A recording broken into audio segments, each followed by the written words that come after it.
scary if they're trying to start that meeting. I think we are missing a couple of people, though. Does anybody know if? They're on there. Okay.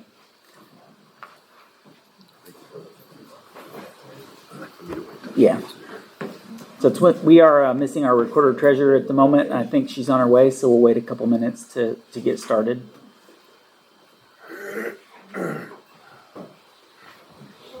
Police are out there giving tickets.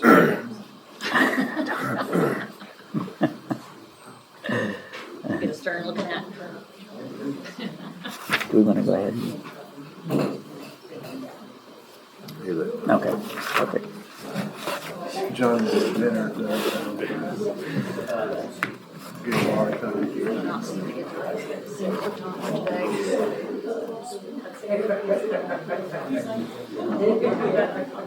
There she is.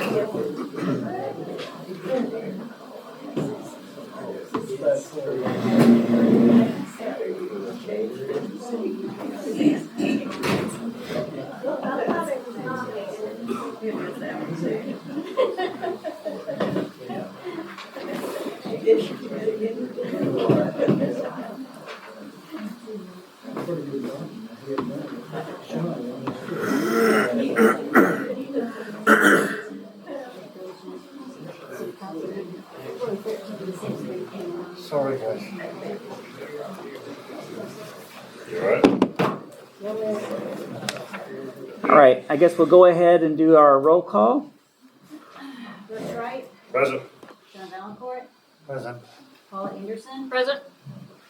Colton Martin. Here. Matt Coy. Here. John Mayfield. Here. All right, we have a quorum. We're going to go ahead and present our Citizen of the Year Award. So we have a couple of people. So if David Smith and Farrah Ferguson could come forward.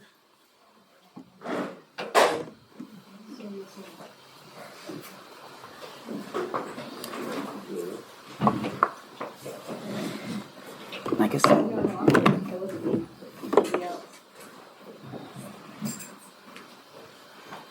So this is for both of you, and it is for outstanding service and contributions that you have provided to the citizens of the city of Goshen through the inception and volunteerism with the Senior Center. Your dedication and commitment has set you apart from the other folks in the city as a tremendous asset for Goshen's future. So this is yours, David. This is yours, Farrah. Thank you very much.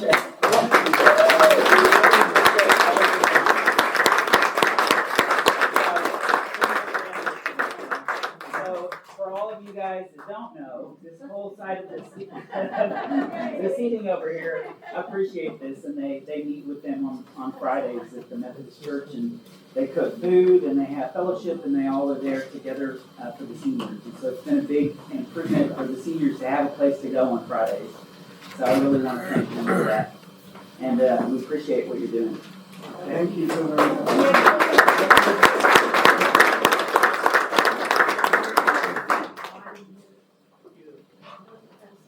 Now we also have another award I'd like to present to Mrs. Kay Harris. So Kay, if you'll come forward. Come on, Kay.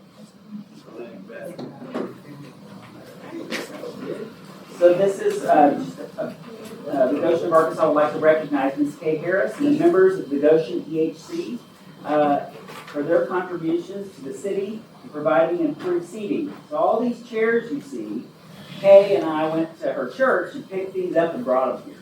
So she coordinated with the EHC to get these brought into the community building for us to sit in. So for all of the members of the EHC and Mrs. Harris, the Goshen EHC should be commended for the dedication and commitment to providing volunteerism, time, and resources to help others. So thank you very much.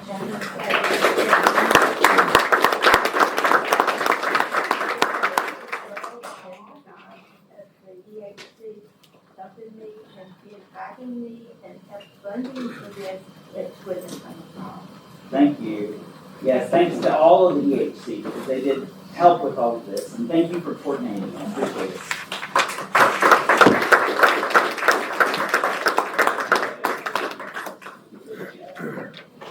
All right. So at this time, let's go ahead and stand and we'll do our Pledge of Allegiance.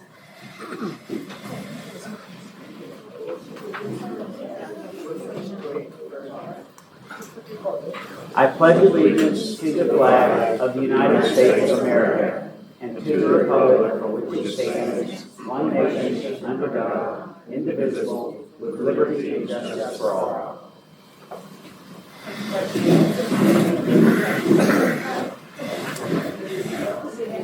All right, so we'll go on to the agenda. If we could get the agenda looked at and we could approve it.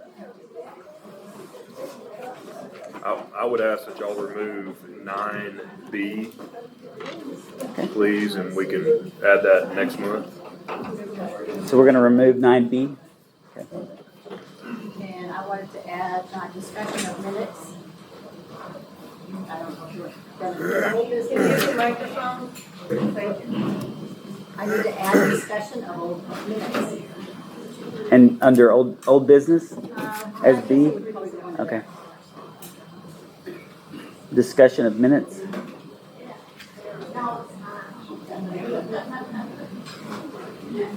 Motion to approve as amended. Second. So we have a motion by Colton Martin, a second by Birch Wright. All those in favor? Aye. All right, motion carries. So we'll move on to the, this is time for public input. So if there's any public input, you have 2 minutes. Come to the podium, there's a microphone there. And then you just tell us your name, where you live, and then you can have 2 minutes of input. No public input. All right, then we will move on. So we'll go on to the minutes for approval. Just excuse me, one clarification, and I may have said this, but I don't recall saying it. Under reports for December, the police department report, it says I said Monica, runaway or throwaway child. I think I was asking Chief Travis definition of runaway or throwaway child. I don't know the Monica piece, I don't know what that means. That's the way it sounded on the Okay. recording, and I wasn't sure if it was Monica with ICA or Monica sounded. I can take that off if that's Yeah, I think the question was, right. how's runaway and throwaway child defined? I still don't know who Monica is. I probably was not clear. Thank you. And I have one thing on the same page down the second line from the bottom, that I have a person who lives on Riverdale. I don't know what I said, but I'm sure it wasn't Riverdale, but I don't know of such thing. So I'm not sure what I said, but it wasn't that. It's, the rest of the description is accurate. It used to be Chibo Lane. So I would say strike on Riverdale. Okay. I'm not sure where that, Max, what I said. Max. Last thing, right? No, it's just. That just goes on the lapel. It's for the recording for the YouTube station. It's not for It's the, just, it's just for that, yeah. But if you could use that, that would help us for the recording. So if everybody that's at the council table, if you guys can put that on you and have that ready for it to record, because that's going to be what's picking up for our actual recorded audio for the people that are watching at home. okay. Max, was that on the, somebody making a comment about their kids being afraid because of? No, it was talking about the subdivision up on, just outside the city limits, past the water tower or the fire tower, and to the left down there. Okay. Make a motion to approve as amended. Second. So we have a motion by Birch Wright and a second by John Valencourt. Any public comment? All right, all those in favor? Aye. All right, any opposed? No. Motion carries. All right, so we'll do the financial report.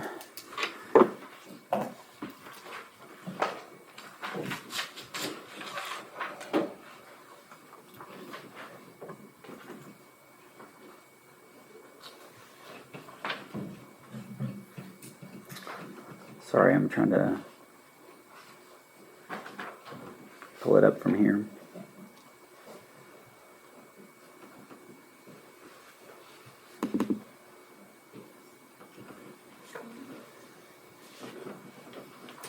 And that's not it.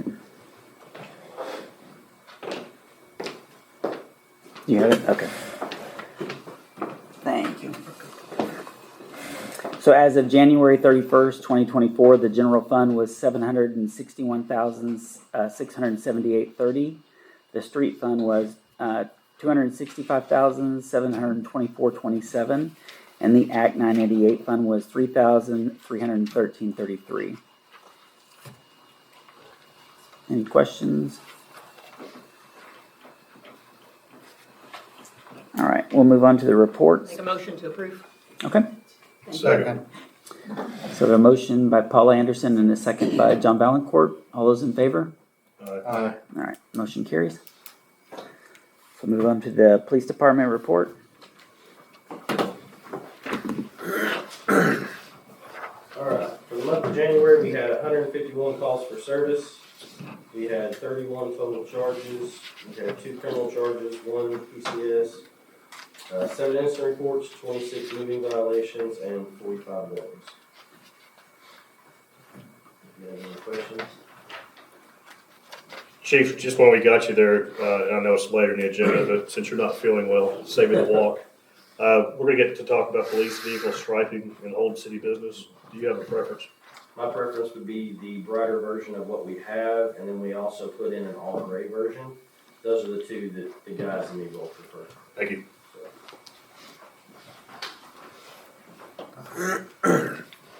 All right, so we'll move on to the street report. Pull that up and read it.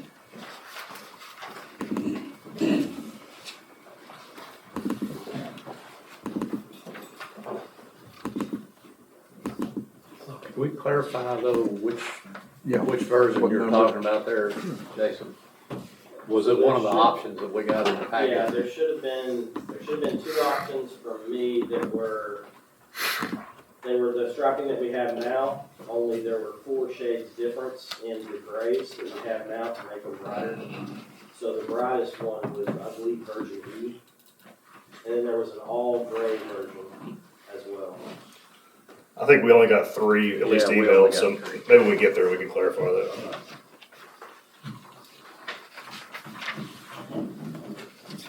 Sorry to go out of order, but I just didn't want to have to walk back up. No worries. So, street department, city park replaced the sign at the park entrance of Highway 45. That's on the north side. Bike wash station's almost finished. Continuing trash pickup in the park. I'm refilling the doggy bags. There's been a lot of dog traffic at the park, evidently.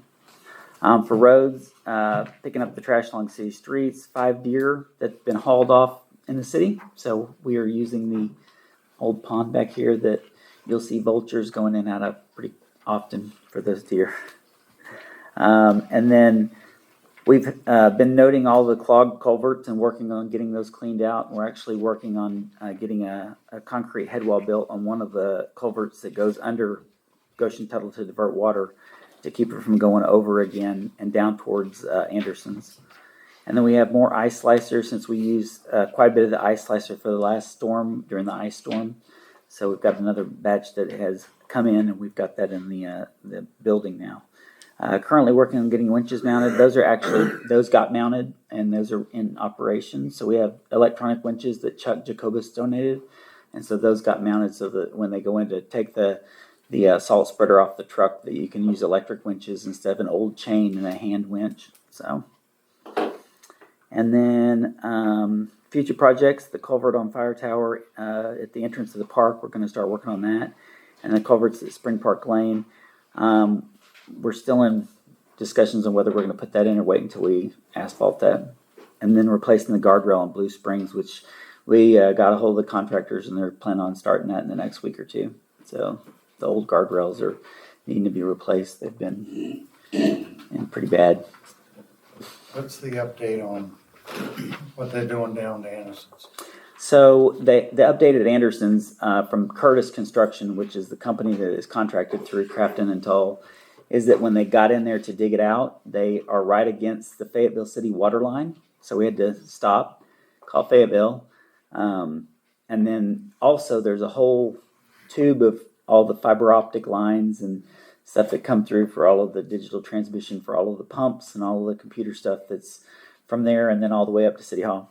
So they're going to have to make it a little bit longer, and they're going to have to make it a little bit further back towards the feed store. than what they had anticipated. So that's where they are right now with that. So they just had to do a little bit of redesign on it. Yeah. So, but they are going to continue to work on it. It should be done soon. In that same vein, I did talk to Corey Grinderson with Fayetteville City Water to give everybody an update, kind of where we are with Fayetteville Water. And he basically said that they are gearing up to get this project advertised for the quarter for this construction that's supposed to begin this summer. So it doesn't look like we're going to have any construction on the main water line that comes through Goshen until the summer. But he did say in this same email that the contractors will have 2 years to complete the project. So it may start this summer, it may not start this summer. So it depends on the contractors, and they'll know more later. When they've identified the contractor, I'll follow back up with them. We'll find out where we are as far as when they're going to start on it. I hope that they don't mind. Here. It's the main line, so it will go basically from around Ponchos. It goes behind the Methodist Church, and it comes across under the road by Ponchos, and it comes up here and goes straight down these fields along Fire Tower, and it's going to go all the way up to the top of the mountain, to the water tower up there. And then it'll also include some of the Blue Springs. There'll be another checkpoint at Blue Springs where they have a valve over there to control water flow. So there won't be any construction along 45. I think there will be, because they're going to be, that line has to run all the way from Richland Creek, where they've deadheaded it right now, all the way up in front of all that Hunt property on the left-hand side of the road coming towards Goshen. And then it'll go across and over behind the Methodist Church and then under. So I do think there'll be I quite a bit of just hope that construction. They get that done before 45 gets done. Yeah, well, I doubt it, because 45 has to be completed by November according to RDOT. So they're going to put the bid out. It went out in January for this project from crossover all the way to Hinesville, and that resurfacing is supposed to be completed by November. So I would doubt that they're going to get the water line completed before then if they start in the summer. Maybe simultaneously, but yeah. Mayor, someone brought up last meeting, and I'm gonna forgive me for the street name. The street going to the north is the bottom of Slaughter Mountain. Abington. There's a pretty good water leak. There is. It's not a leak. It's actually, there's a spring, and it also flows over. But the only way to clean it out is with an excavator. And so I've got to take either my excavator, or we've got to hire somebody to go in there and So clean it's it not out. a leak. It's not a leak. But did you figure out whether that's county or us? It's us. It's us. Yeah, Okay. that's all So- Goshen city All limits. right, so Yeah, that's just one more thing on the list to do Yep, for city streets. it is. And we another- weren't sure whether it was a leak because we had to go over there and find out. Yeah.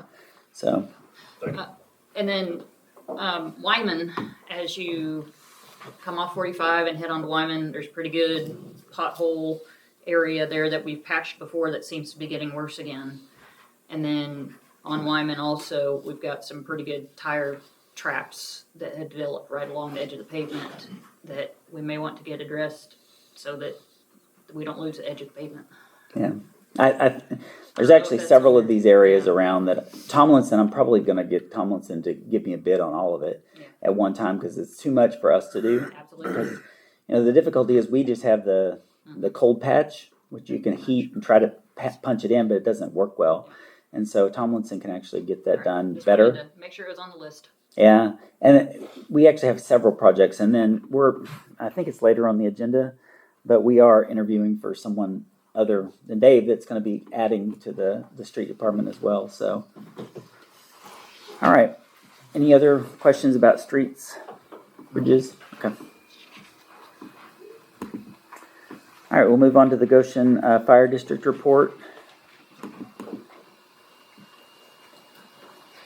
So it looks like there were a total of 48 incidents and total type of 14, with building fires 2, chimney or flue fire 2, fire in motorhome, camper, recreational vehicle 1, passenger vehicle fire 3, medical assist 24, motor vehicle accident with injuries 3, motor vehicle accidents with pedestrian 1, gas leak 1, smoke or odor 1, dispatch and canceled en route 4, authorized control burn 1, steam, vapor, fog, dust throughout thought to be smoke was 1, smoke detector activation with no fire unintentional 1, And then detector activation, no fire, unintentional 2.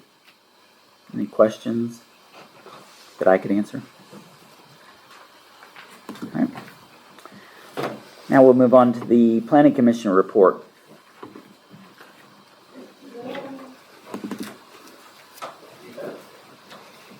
Glad John Valancourt showed up, because I hate to come here without him being here. With all the grief he's given me about not being here. Hello, Mr. Hamel. John, how you doing? Tom Henley, the chairman of the Planning Commission. We had a fairly light agenda this month, but we did have a lot split that the Potters, Bill and Kathy Potter had submitted. We were going to table it.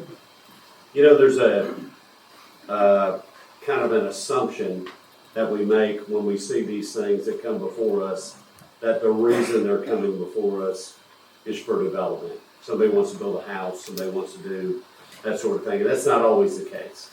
And this was one of those cases where we realized, hey, they meet the code to split the property, to do a lot split. When they come back through to apply for a building permit, then we'll probably need to look at it with more scrutiny, whether or not they've got fire access, whether they've got utilities, whether they've got utility easements, water and sewer access, and that sort of thing. So that's one of the issues Lacey and I have been discussing, and how to better monitor that when somebody comes through with a building permit. And so we ended up approving that lot split as it was written, and it was approved administratively. And then there was a lot line adjustment that was a fairly run-of-the-mill request. One of the other items that we had that's probably a bigger issue is the review of Ordinance 119, which covers gated communities. And that's a complicated, very complicated issue to try and tackle. You know, there are no gated communities allowed in this city right now. But there are people that would like to have their community gated. And there are existing gated communities. We talk about connectivity and emergency access and those type things that are really important, that I think need to be addressed, and they need to be addressed by a collaboration between Planning Commission and Council, a working group, for lack of a better description. You know, we're challenged here because we've got the lake, we've got rivers, we've got limited infrastructure with street network and that sort of thing. There's been a whole host of, all you gotta do is just look at where they were patching at the bottom of Slaughter Mountain the other day. Traffic was backed up 2 miles or 1.5 miles or whatever it was. There was no way to get them around it.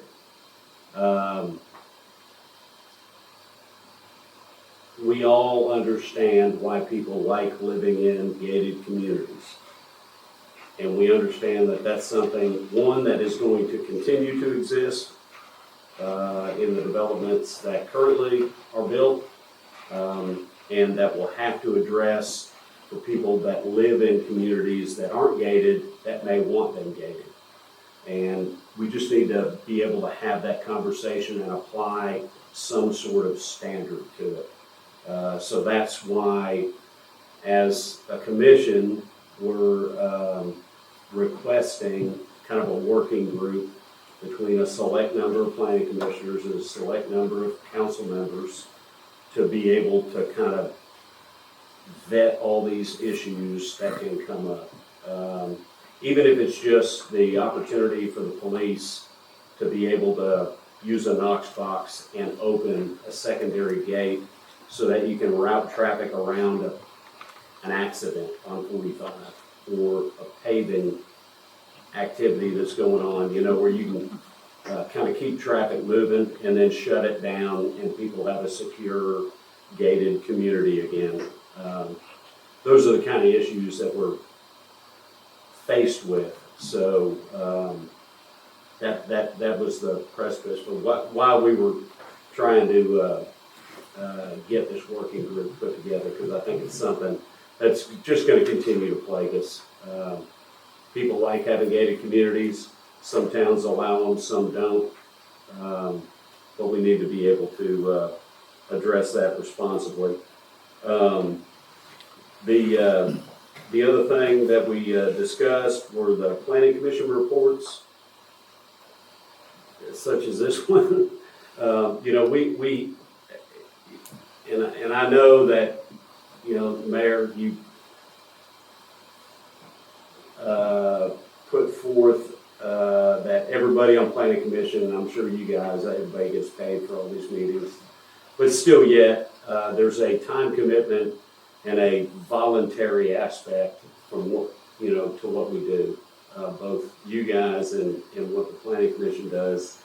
And so we'd like to minimize the commitment, still be able to be responsible to the citizens of Goshen, but be able to, not make it a full-time job for the people that are dedicating their time to it. The reports that we submit to you guys are identical to what the minutes would be, that come back before us that we approve at the next planning commission meeting. And I'd just like to petition you guys to maybe allow us to give an abbreviated report and still come up here, during your meetings and address you and answer questions and that sort of thing. But as far as having to write something up and submit it for your review before we come up here, it's an added burden, for whoever does it. So we'd like you guys to consider that as well. And the last thing we looked at was the number of plan sheets, number of submittals that an applicant is required to give to the city. In today's day and age, we don't need 27 hard copy full size like we used to, and so we're kind of working through. Lacey's got a good handle on really what's required, what's adequate, what she needs to put out on the tables for planning commission and that sort of thing. So that's really all we discussed, and I can address or answer any questions you guys might have. So Tom, thank you for the clarification. I don't recall us asking for a pre-written report that hadn't been approved yet. So I think that may have been lost in translation. Specifically to number 3, that was a concern last month by the city council, and specifically the ordinance. What's the subcommittee? The litigated subdivision, whatever it's called. Mm-hmm. So I think Ms. Bedelia came and presented. The subcommittee then said unanimously, no, we're not doing gates. Didn't make it to planning, is my understanding. The subcommittee said that. No, planning commission voted unanimously not to. But that never got to city council. So he came, not to put you on the spot, but he came and presented that. And in my opinion, planning commission advises. City council says yea or nay based on what the citizens request. Exactly. That's our So that was turned down unanimously. No one heard anything about it. Does that make sense?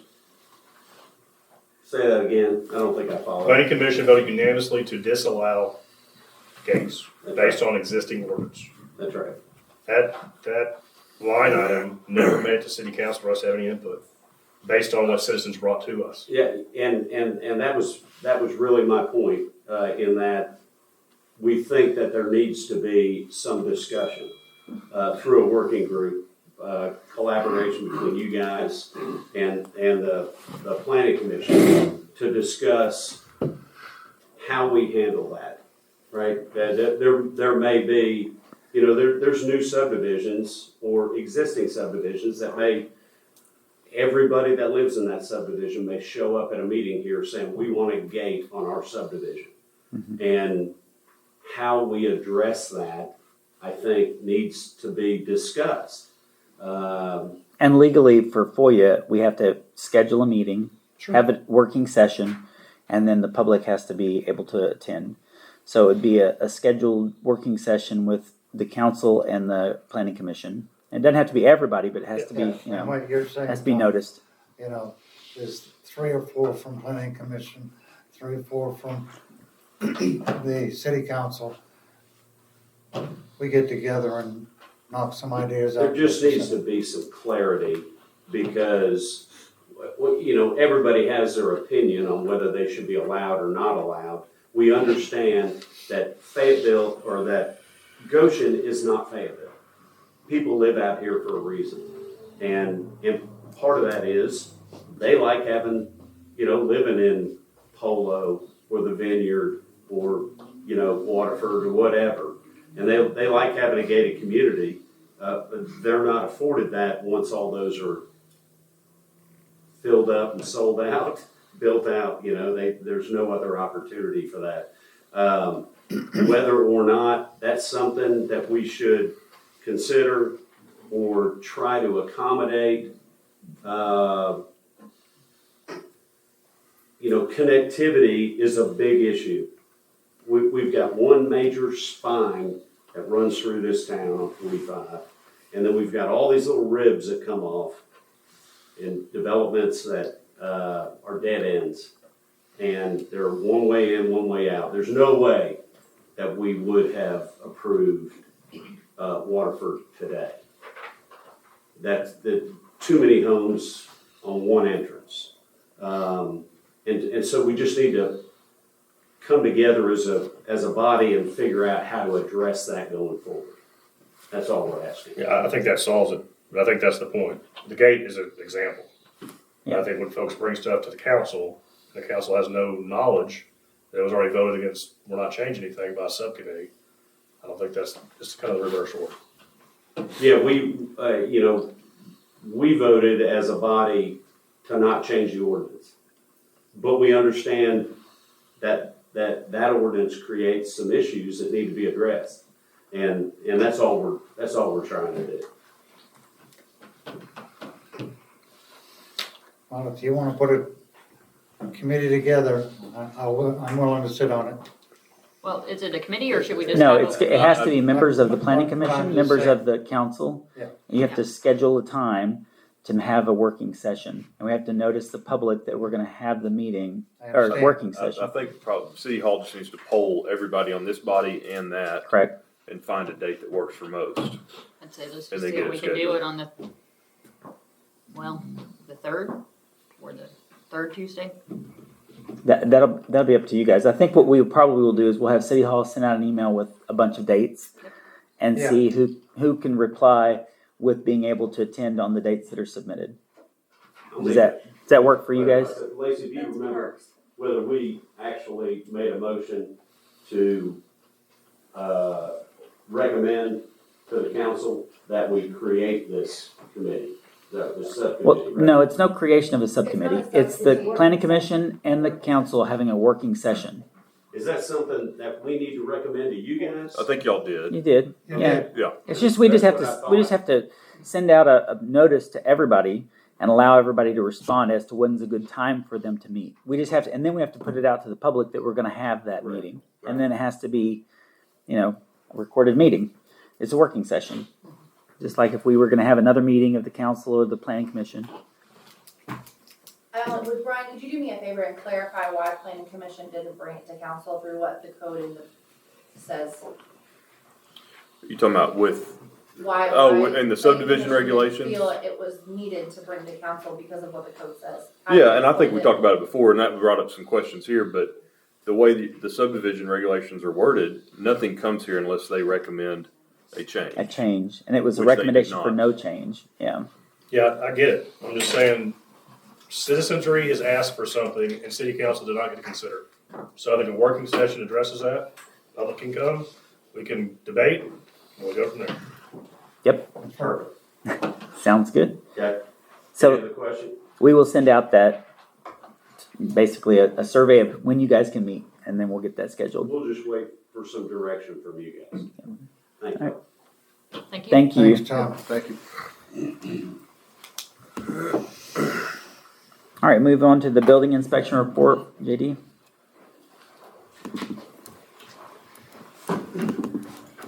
During the month of January, I did 22 field inspections. There's a pretty big lull there in the middle due to the weather. I don't think many of the trades wanted to get out and cover the weather and work. So we've got quite a bit going on this month. Good questions.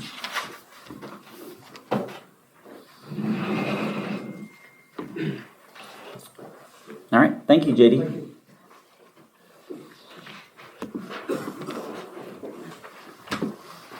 We'll move on to the Parks and Recreation report. Good evening, everybody. So, an update first with our RDOT grant. The Craft and Toll Amendment 2 was signed on the 5th. That's actually Amendment 3. Thank you. I can't keep track anymore. It's okay. We've also got Mary Smith doing some work with John Beneke on preliminary design of a wildlife observation deck and a blind. And then Lacey has continued to do excellent work for the city. She has sent off the deeds for the parcels to the state, as well as contacted the state for a list of cultural resource surveyors, which RDOT has asked us to put forth a cultural resource survey. So that is kind of where we're at there. As far as the HUD grant, the $880,000, Ken Smith is continuing on his tremendous job putting forth the environmental review required before we submit that HUD grant. February 6th, he met with representatives from the Corps of Engineers and Faith Wilkerson of Craft and Toll. And the Corps Representative Austin Dartez said they require some different data points for wetland delineation. So Craft and Toll came out the next day, took a soil profile to make that assessment of the presence or absence of aquatic plants, and hopefully then that area we can get to appear as an upland section. So once all of that gets put together, I believe Ken has just about everything ready with the environmental review, and once we do that, we'll be able to submit for funding. So, despite the hiccups and the hurdles that City Hall and the Ken have faced, we are really, I think, on track to be able to submit for funding by March. So, I think Mayor Stroud shared with the City Council, we received a letter from the state that we were not selected for the outdoor recreations matching grant. And then fortunately John Beneke also offered up some really, really good insight and input both for why he feels we may not have been selected and then kind of thoughts for the future. So we'll take those points to our next meeting to kind of work through that and plan for another submission. And that point I'm going to turn it over to Kyle McGurk, who has been doing excellent work with the Highlands Travel Classic. Hey, Adam, real quick before Kyle Yeah. talks, the outdoor matching grant, I read through that this afternoon. It felt like to me, all the good things you want to put in there is what they're going to support, and now all of a sudden we've had this 180 and those good things are no longer the good things. Is that a fair assessment? Yeah, that pretty much is it. A lot of the reason we weren't selected was because we've done well the past 3 years. And so despite having the highest score on our submission, they had other good projects for communities that have not received grants yet. So we're going to continue to try and put together something that may Appease that. focus better on the new governor's goals for recreation in the city. So a couple months back, you all voted to support allowing the Highlands Gravel Classic to be hosted here within the city limits on our park here. Planning has been ongoing for the last 2 months, mostly led by the race organizers, but we've been involved where necessary, acting with Mayor Stroud on behalf of the city. So just a couple updates for everyone. So the event setup. So the big news is that they're nearing about 300 participants right now, representing about 30 different states, 3 different countries, and they have more countries trying to get in once visa situations are dealt with. So that's pretty awesome news. They're trending towards 500 based on their models. So that's where they were thinking their cap is going to be, but they're not set on capping it at this time. So nearing 500 participants. Event setup will start on Wednesday, April 25th. Organizers hope to be torn down by the end of the day on Saturday with the mass amount of volunteers and staff they have.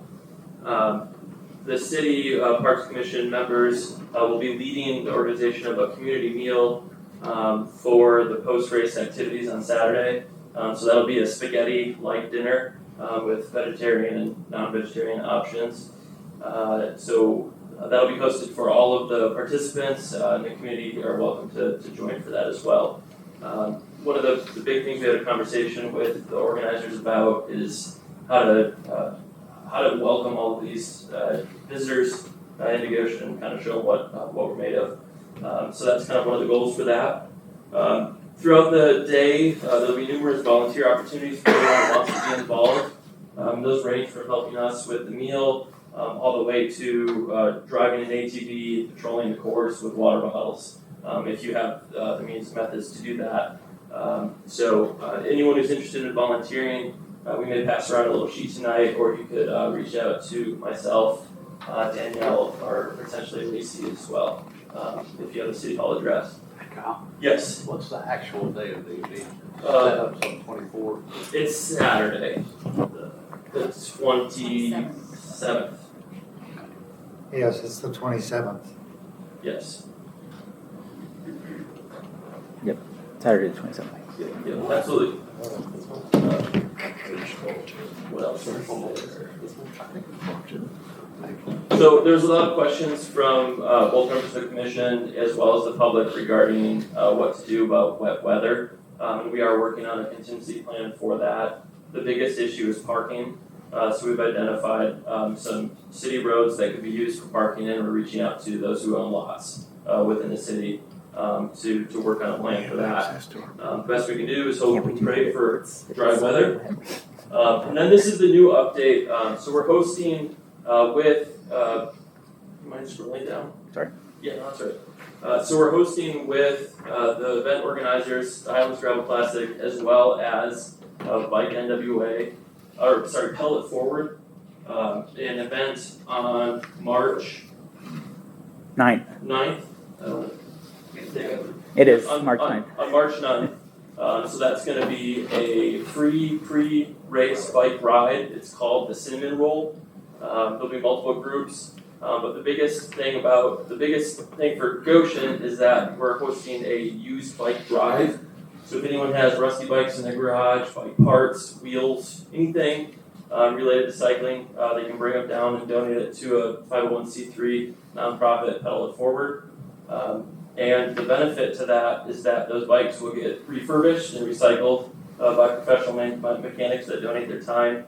And some of them may be used for the event that's going to be hosted on Thursday, April 25th, which is a bike giveaway for youth in the community. Obviously, we won't be giving them adult bikes. But Pedal It Forward is used to doing this in other communities. Typically, they'll partner with or work with the local school district to identify youth in need that don't have access to bikes. And they're committed to donating at least 25 bikes within the Goshen community. So that's part of the event that the organizers in Pedal It Forward will be hosting on April 25th. So just want to provide an update for everyone on kind of what that is and how some of those benefits will be coming back to the city. And any of the citizens that know of kids that are in need of bikes, if you could email City Hall, we would greatly appreciate that too. So, Kyle, do we know yet timing as far as when these things are gonna happen on the 9th and the 25th? The 9th is, I think, at 9 a.m., 8 a.m. or 9 a.m. there's a 7:30 ride out, and then there's also the actual event's at 9 a.m. Yeah, on the 9th. And on the 25th, I want to say there's a ride that starts at 7:30, but then you can go basically from 7:30 all the way through to 11 and start anytime.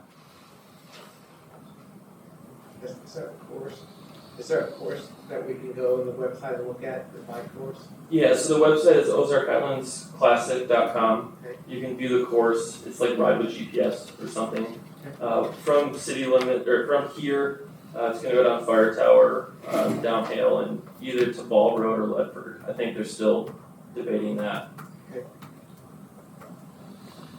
And the participants they're responsible for their own lodging, or they're staying with people, or? Yes. I know when they have the, what's the big one Bruce does, the international big bike race, some families that host the riders, and so I didn't know.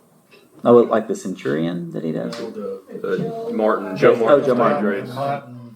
Yeah. So we're not gonna have a bunch of campers set up, people sleeping. No. Tree, who's one of the organizers, was asking about the park, our city park, and if people might be able to camp there. But with the recent sighting of the mountain lion, I don't know if they want to. they might, but we'd have to discuss that more. This is great. Thank you, guys. Thank you all. I do have a question about what I can tell vendors. Is there a registration that has to go through the organization, or do they really need to come through the city? And is it like a free for all? I think all vendors should reach out to their operations coordinator for all sports productions, so Sharif. Are they charging anything, do you know? I do not know. Okay. Yeah, from our perspective, we were tasked with hosting the dinner to show support for the riders. So. The farmer's market, some of the people from the farmer's market have reached out, and I didn't, my God, I don't know where you can set up, I don't know if there's Just connect them with myself and Tree. Okay, will do, absolutely, thank you. Thank you, guys. All right, we'll move on to the Arbor Board report. We've done a bunch of work this month, removing a lot of invasive stuff off the park, a bunch of Keller Pyramid, Four Rows. We worked really hard on Colton, the disc golf hill, and taking out some of those things which I thought were too brushy. So, and we also cleaned the concrete pad with weed eaters, and it's as clean as it's ever been.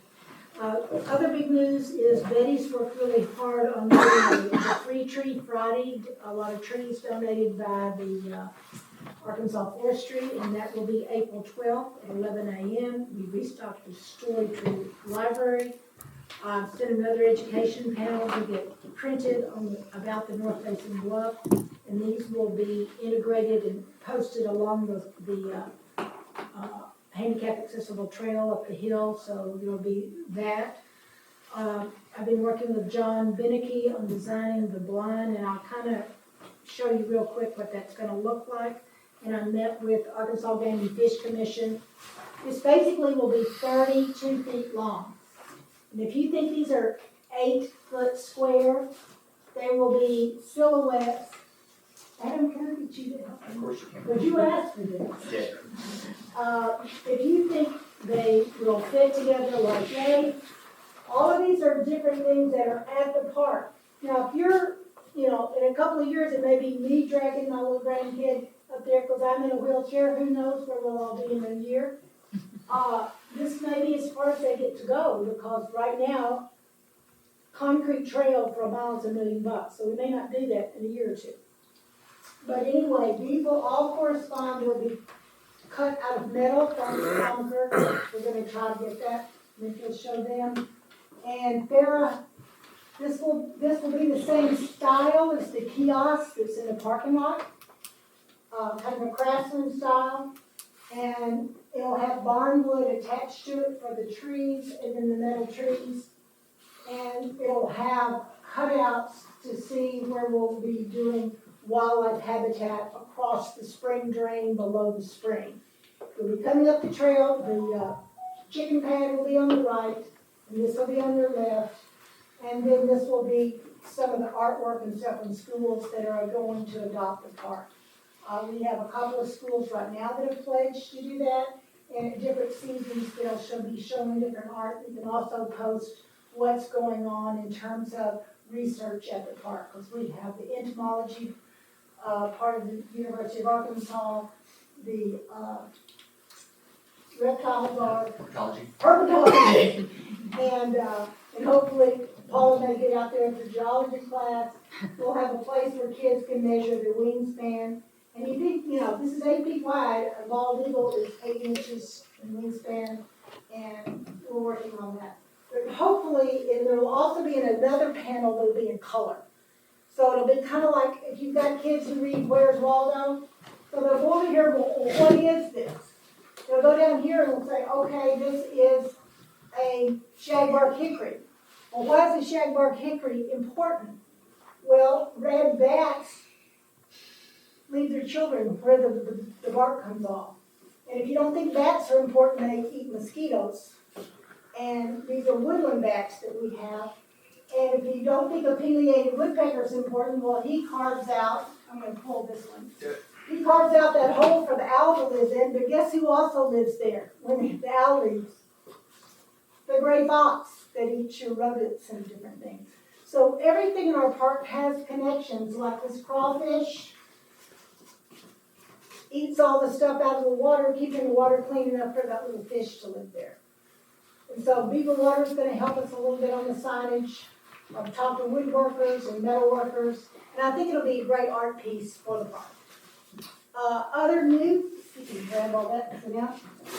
We have, thanks to Molly Poi, who's president of the new 509, we have state, federal, and a bank account. So the way this helps the city, if you have a memorial you want to do, rather than having the city to have to run through all of the money and the placement and take up time with the city staff, we have a nonprofit now that can handle some of that. And also can go out to things like donors and funders eventually say when we want to build a pavilion. Tree City USA accepted us another year. We got all that submitted, and we have one school that wants to build 10 bluebird houses, and that's going to be one of the projects for the other group to help them with that. Any questions? All right. That bird line is not going to be like a house. It's going to be more like a fence with a little bit of a roof over it. So it's not going to be a place that you can go camping. Thank you, Mary. All right, we'll move on to the old business, the police vehicle striping. Let me get the images pulled up here. So you can see up here on the screen if you guys don't have it there in front of you. So this is, I think, Jason, do you want to? All gray. This is the all gray. Yeah. That's the all gray version. Was there another one for you guys that? It was one with There could three. be one with 4 different units on it. Let me see if I can find that one. Keep going. Okay, so this is another option. Yeah, that was another very big picture. So the Jason, before you mentioned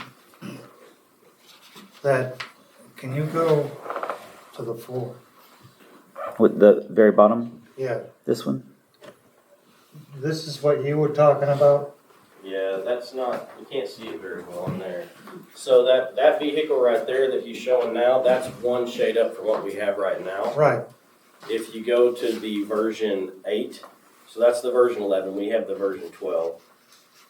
So the version 8 is the last one on there. It was on that same picture. Oh, sorry. It was the last Keep truck going. on there. It's the one on the bottom. Yeah, it's the one on the bottom. Oh. You can tell how much brighter it is than what we have now. This one? Mm-hmm. Don't look the same to me. Yeah, if you look at the grays, you can see the difference in them. Yeah. So It's my, hard to see on that screen, it's a little bit easier to see. and I will tell you that the designs that I put So forward that's were the right blue tab, and that's and the white My designs. choice is the white. The white. So my concern, and Jason had put forward the ones that he recommended, but my concern, you guys weren't going to go for anything unless it was bright and visible. And so, he and I had this conversation, gosh, it's been a year ago. And, I had looked at some research about visibility and about, what citizens want to be able to visualize in their community as far as police vehicles. I understand where Jason comes from with his perspective on being in stealth mode and being able to catch criminals and also for their protection. And there's a lot of research on both sides, and I've actually been looking at both sides of it. And we have 28 states in the United States that require that someone that's in a police vehicle have clearly marked, identifiable signage on their vehicle in order to issue tickets. So there are a number of states that don't require any of that. So Arkansas is one of them.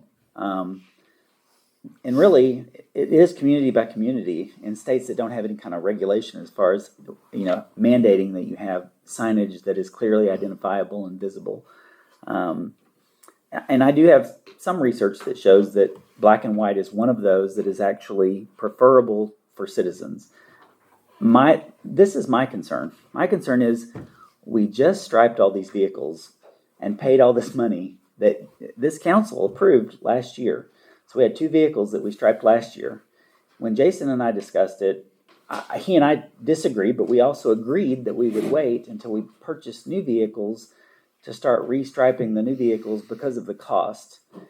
Now, it's your decision, you're the council, but the cost to restripe a vehicle, it runs between $1,600 and $2,400, yeah. An average about 2,000. Correct, which was not budgeted for, so it would need to come out of capital. We'd have to, we have the money in the account, but it would have to come out of capital as a capital expenditure, and you guys would have to approve that to come out to restripe the vehicles. So it can be done. I'm just saying that I don't know that it's the best resource to put forward to do it at this moment. I don't have a problem waiting until we get new vehicles, but I also feel like having some public input on this would be ideal. And I don't know what the best way to get as much public input as we could on it. We could do a survey.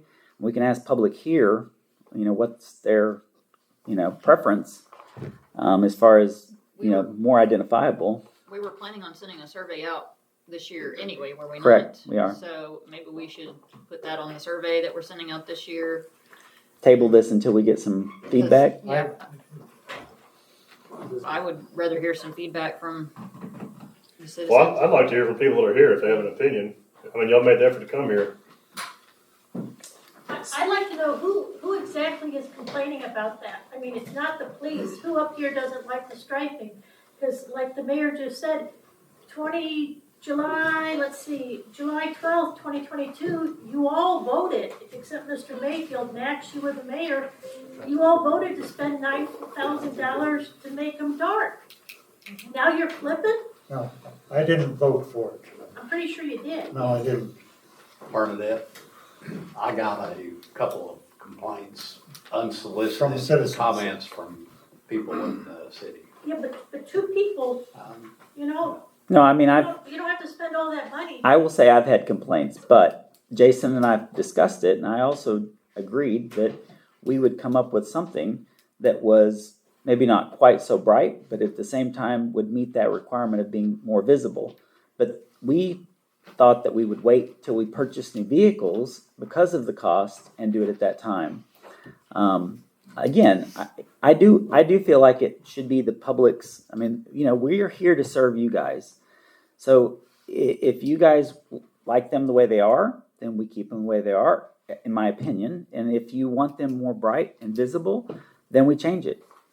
I don't have a problem. It's not our decision, it's not the council, it's the people that put their life on the line. They're the guys that are in the cars. They're the ones that are the target. You guys aren't. Yes, if you guys can go to the podium just so you can speak and we can all hear you.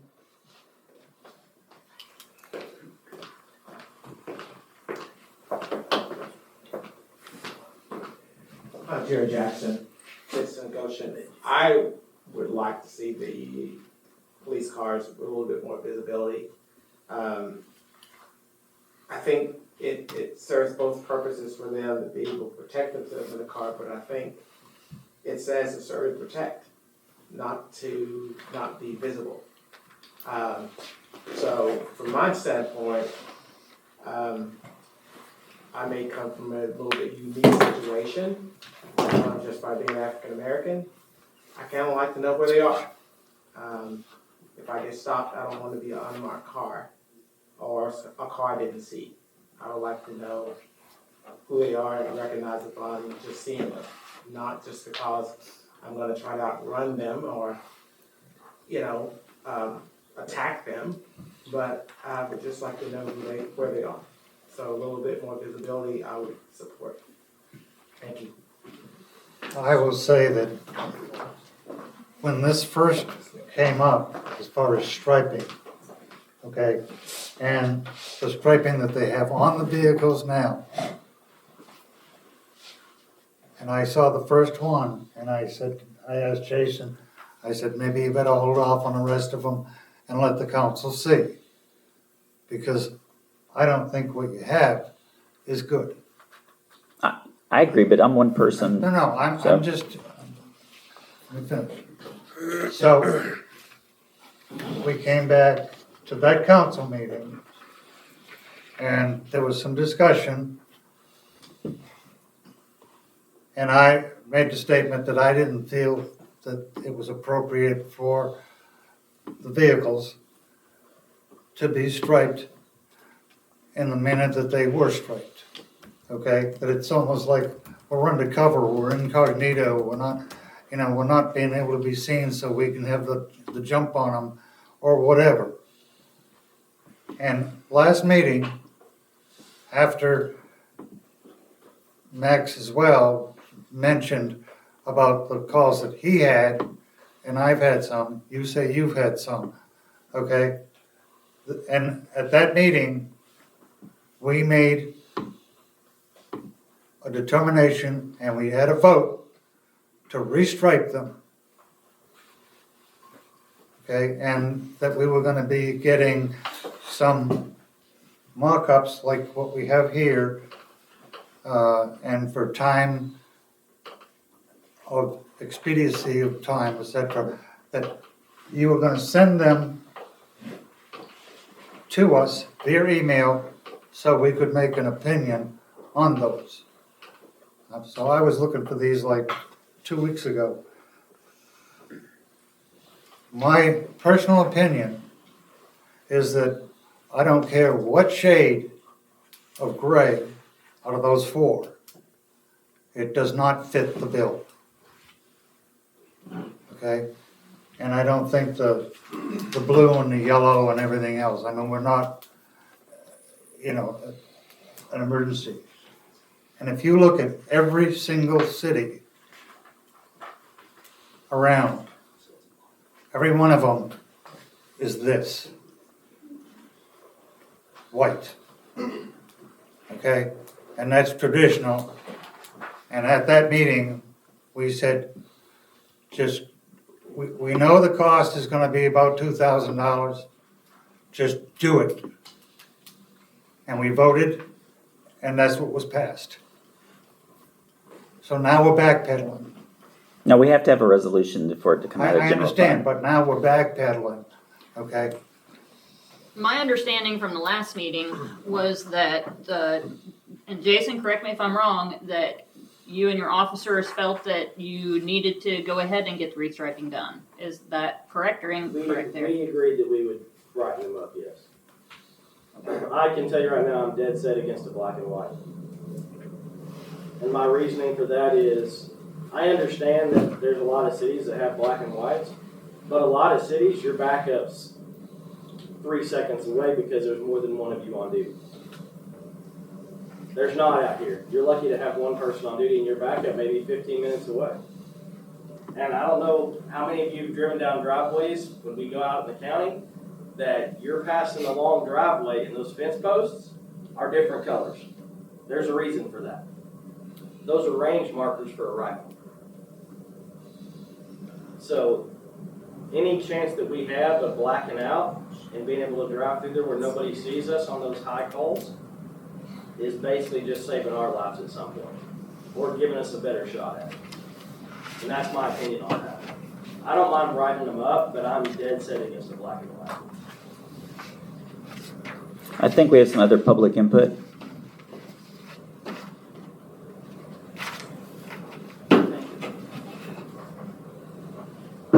Dana Quinn. I never liked the way they're striking out.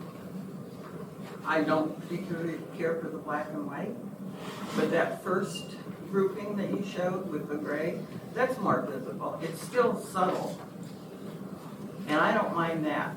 But I really, and I remember when Jason had striped that, and it was parked out there, and he said it's striped and anybody can go out and look at it. Well, it was dark that night, as most of these meetings adjourned, and I looked at it then and didn't like it, but it was done.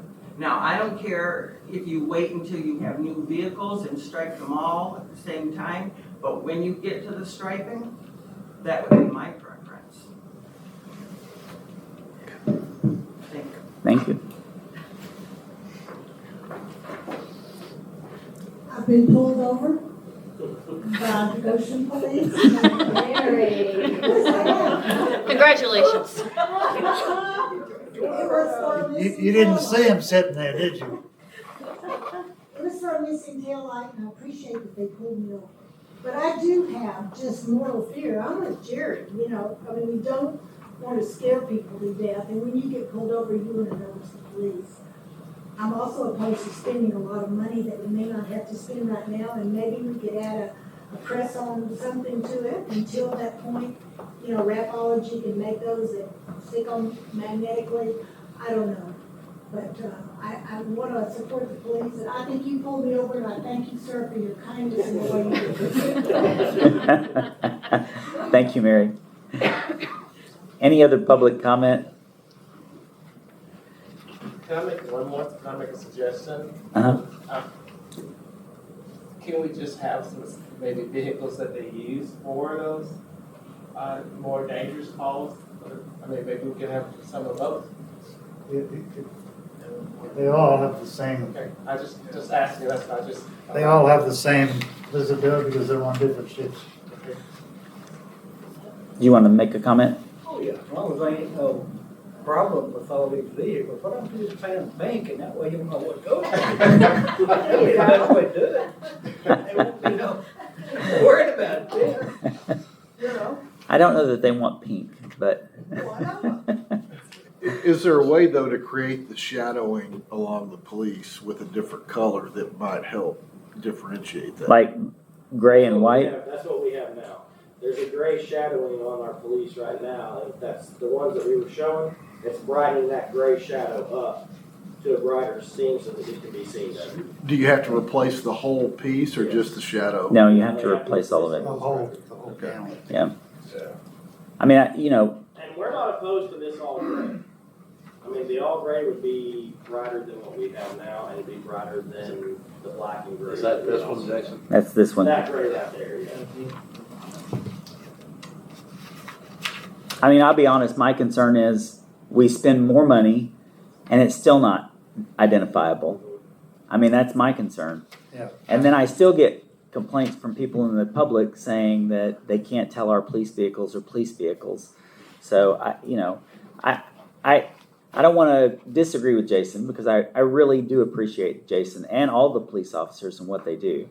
But I do know that looking at a lot of the research, there is a lot that is identifiable about it being a police presence in the community that's clearly identifiable and visible. I don't know if I brought the article or not, but I actually had an article that I was going to present to everybody. It's a peer-reviewed article, 3,000 citizens across, several different cities, and their views on whether clearly marked police vehicles are more appropriate than what we call stealth striping, which is the striping we have. I think we have some more public comment. Dan? Yeah, I'll be quick. Dan Padula, I live in Riverside Estates. from a business position, I think this is a tough sell. Like this lady just said, you guys voted on this a year ago. It's gonna be tough to justify why the opinion's changing all of a sudden. It sounds like the main argument is some anonymous feelings. I'm not trying to discredit anybody, but out of 1,000 people, 1,000 of them have feelings. So what you're talking about here to justify it, at least from where I sit as a citizen, is the unqualifiable metric of potentially making some people maybe feel better versus the qualifiable metric of potentially actually making them safer. So we're talking about making people feel better versus potentially saving lives. If you were saying, if the argument was, we may be saving lives, or there may be a benefit to the community by changing the striping, that's how I would go if you're for this. But the other argument is for safety, the reason not to make the change. So we just say it's kind of a rabbit hole when you're talking about or making decisions based upon feelings, because everybody's got them, not discounting anybody's personal experience, but those are my thoughts. Thank you, Dan. You know what, Russell? Mm-hmm. Go down one. I think it's one. This one? No. Right there. Right there. Now, that, okay, the Goshen police, etc., but not these blue stripes. We could change the blue No, to. but that's what I'm saying. That versus being a full side of white. Mm-hmm. Okay, it's a little bit more noticeable than the first one with the gray on black. Okay, because that would be halfway between. Oh yeah, I mean, the reason I feel like that I have a really difficult time spending $2,000 a vehicle to go from the black on black that we have now to gray on black, because for me that just doesn't make sense. No. I mean, financially, I just would oppose that, because if we're going to do this, my feelings are we wait until we get new vehicles and we change it at that time based on more data and more input from the community. Okay, when, Jason, are we supposed to get new vehicles? We're going to have another vehicle by next year. That's So, one. yeah, one. That's what I'm saying. We would start one at a time. We wouldn't just go back and restripe all of them. And as we get new vehicles, we lighten it up. Okay. I'd agree to that. That's what we had discussed. Jason and I had kind of agreed to that. I understand, but we have not been privy to that. Well, yeah, and we would have presented this to the council, but it's it's one of those things where it hadn't come forward yet because we hadn't had to get a new vehicle yet. So I feel like we're micromanaging the police. I'm not going to disagree that they're hard to see right now. I would certainly be in the favor of officer safety over some feelings if I can't see who they are. We as a council agreed to let them stripe the vehicles. They're stripes. And I mean, maybe not everybody's favorite, but I don't think we need to micromanage and tell Jason and his officers what colors we need to put on their vehicles. Oh, I disagree. You're entitled to disagree. That's correct. I mean, I would like to say that I think as you all do get input from citizens, that and I know it takes your time, but rather than just to listen to the complaint, if you do take the time to explain to them why that they are struck the way that they are, that it is a safety issue for our policemen, that maybe that would help them to understand, why they are striped. That because of our community, being rural to the extent that it is, and the calls that they do have to make, that it puts them at risk, and that they do have to go without backup the way that he's explained it. Take your time to go into that to an extent that it will help these people to understand, and you don't have to be so sensitive about where the police are at times, just obey the laws, and then, police are there. If they're not there, you're obeying the law. But I mean, that's another issue. But really, I mean, I would understand it if someone explained it to me that, oh, I hadn't really thought about that. It is a safety issue. That might help the ones that are, that are having a problem with it. Thank you, I appreciate that. And just to add to Dan's point, what I've heard tonight is, let's call it a dozen people have voiced concern. Is that fair? A dozen out of how many? Yep. 2,000? 2,500. 2,500. Yeah. So do we change the direction of the ship based on less than 1%, less than 0.5%? And that's why I think we ought to have some survey of the community. I think and for the future. The survey, I mean, I think that's okay, but yeah. Fayetteville doesn't survey me to see what police car color I want. That's true. I mean, neither does Springdale, neither does State Troopers, neither does the unmarked that pulled me over on 540. I mean, it is what it is. Obey the law. This is you guys' decision. You guys brought this forward. I didn't bring this forward, so I'm just trying to address this issue right now. The question is whether or not we want to spend the money, restripe the vehicles, or wait. Well, from what you were saying, that you're supposed to get another car the end of this year? No, we need to put it in the First of budget for 2025. Right. And that you will restripe as we replace. Correct.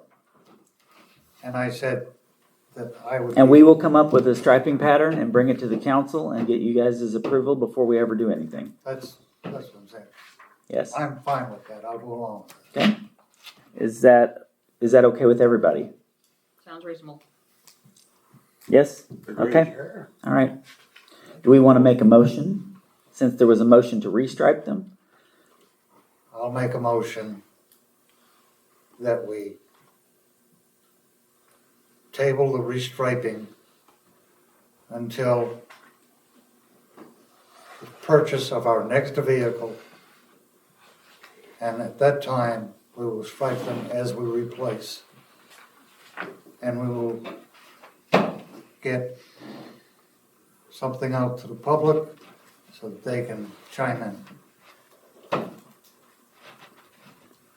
Do I have a motion? Second. Okay. I have a motion by John Valancourt and a second by Max Poy. Any other public comment before they vote? All right. All those in favor? Aye. Any opposed? Opposed. Okay. So noted. Motion carries. We will defer until such time we purchase the new vehicle, and we will bring this back to you guys. Okay. All right, let's move on to the next item on old business, which is discussion of the minutes. This is an item that Marjorie wanted to put on the agenda. Last month we had a discrepancy from what YouTube said and what the digital recording says. So to avoid that in the future, we have always gone by the digital recording that is in front of the mayor.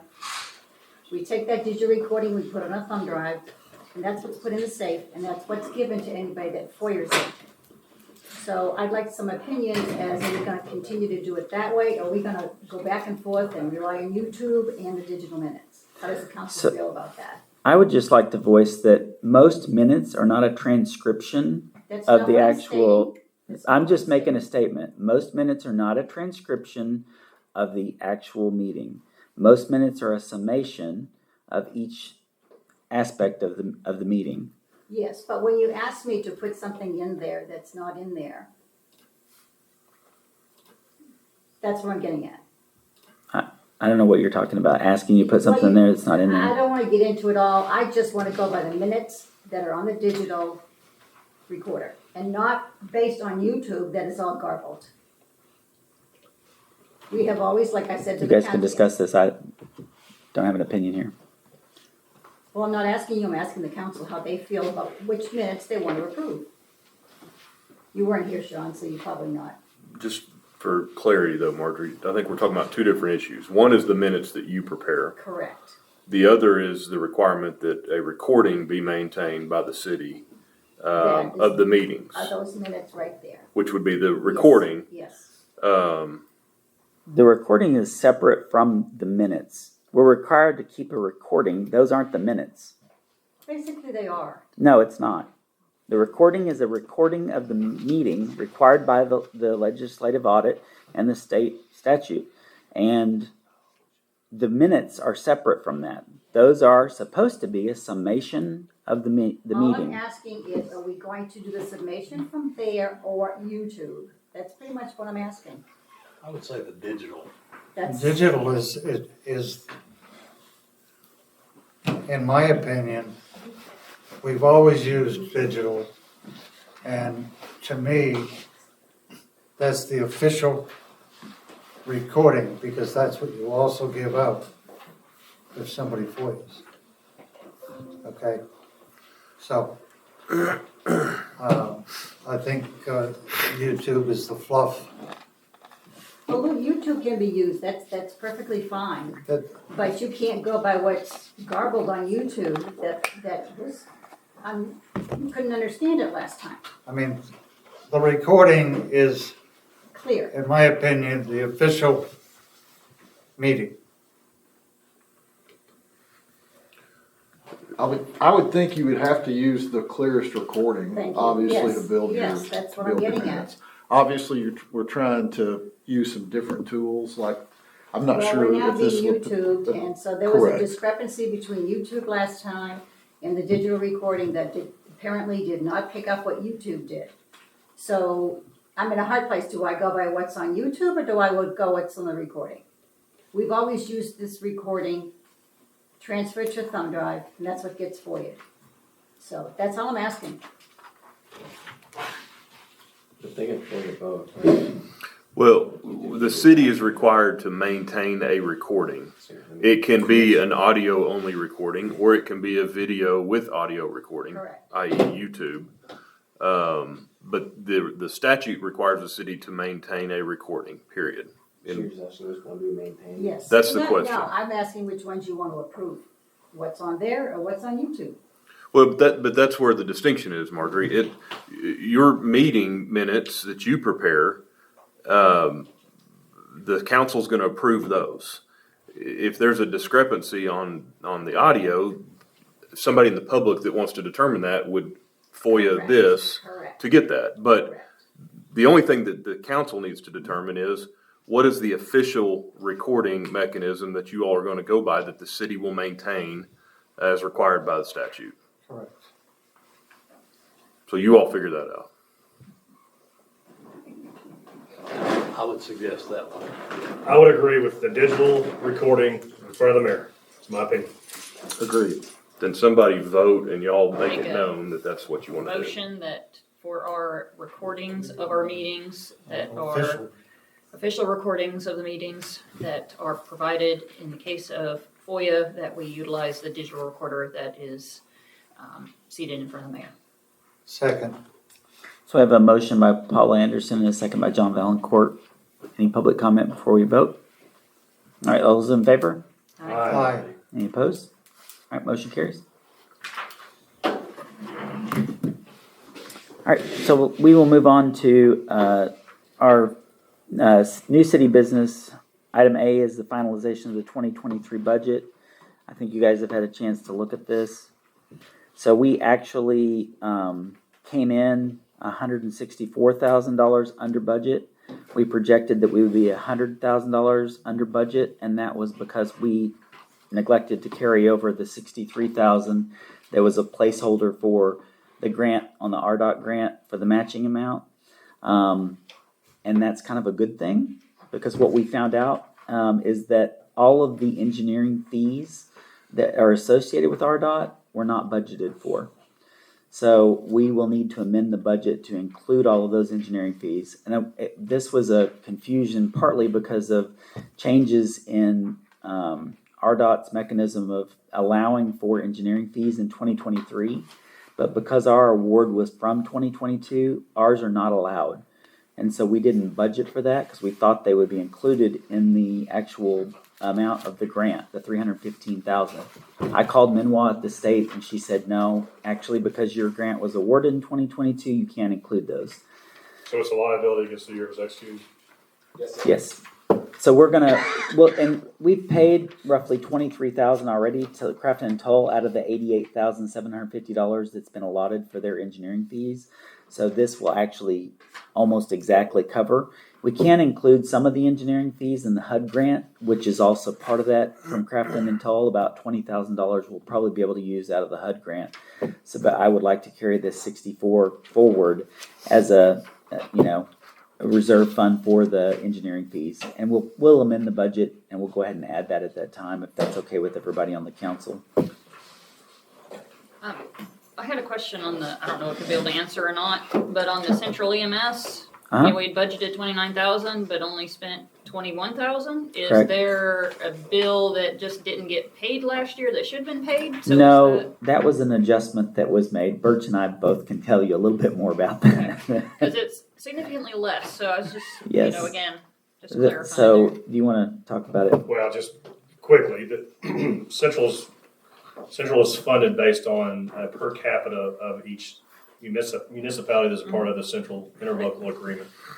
And so we have a prorated amount we pay per citizen, and that's the number that it is. And then about a year ago, those rates had to be adjusted to keep Central, I would say, operating in the good side of the ledger. Mm-hmm. Yeah. So that really is the difference. So we raised it. Yeah.